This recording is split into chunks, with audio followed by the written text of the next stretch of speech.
M for animation. कुम्हार की कहानी। युधिष्ठिर नाम का कुम्हार एक बार टूटे हुए गड्ढे के नुकीले ठीकरे से टकराकर गिर गया। गिरते ही वह ठीकरा उसके माथे में घुस गया। खून बहने लगा। घाव गहरा था, दवा दारू से भी ठीक न हुआ। घाव बढ़ता ही गया। कई महीने ठीक होने में लग गए। ठीक होने पर भी उसका निशान माथे पर रह गया।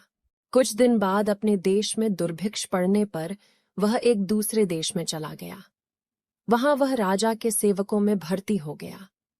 राजा ने एक दिन उसके माथे पर घाव के निशान देखे तो समझा कि यह अवश्य कोई वीर पुरुष होगा।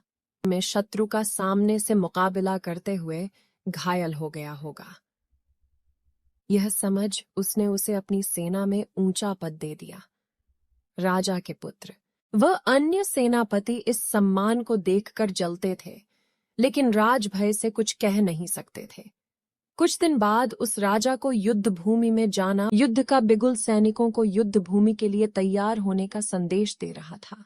राजा ने प्रसंगवश युधिष्ठिर कुंभकार से पूछा, वीर, तेरे माथे पर यह गहरा घाव किस संग्राम में कौन से शत्रु का सामना करते हुए लगा था?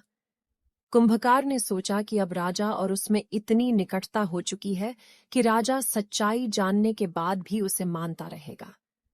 यह सोच उसने सच बात कह दी कि यह घाव हथियार का घाव नहीं है। मैं तो कुंभकार हूं। एक दिन शराब पीकर लार खदाता हुआ जब मैं घर से निकला तो घर में बिखरे पड़िए गधों के ठीकरों से टकराकर गिर पिटिए। एक नुकीला ठीकरा माथे में गद गया। यह निशान उसका ही है। राजा यह बात सुनकर बहुत लज्जित हुआ और क्रोध से कांपते हुए बोला, तूने मुझे ठग कर इतना ऊंचा पद पा लिया, अभी मेरे राज्य से निकल जा। कुंभकार ने बहुत अनुनय विनय की। मैं युद्ध के मैदान में तुम्हारे लिए प्राण दे दूंगा, मेरा युद्ध कौशल तो देख लो। किंतु राजा ने एक बात न सुनी।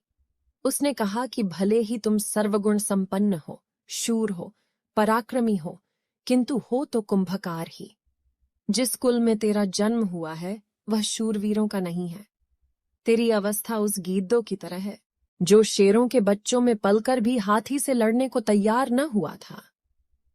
इसी तरह राजा ने कुंभकार से कहा, तू भी इससे पहले कि अन्य राजपुत्र तेरे कुम्हार होने का भेद जाने और तुझे मार डालें, तू यहां से भागकर कुम्हारों में मिल जा।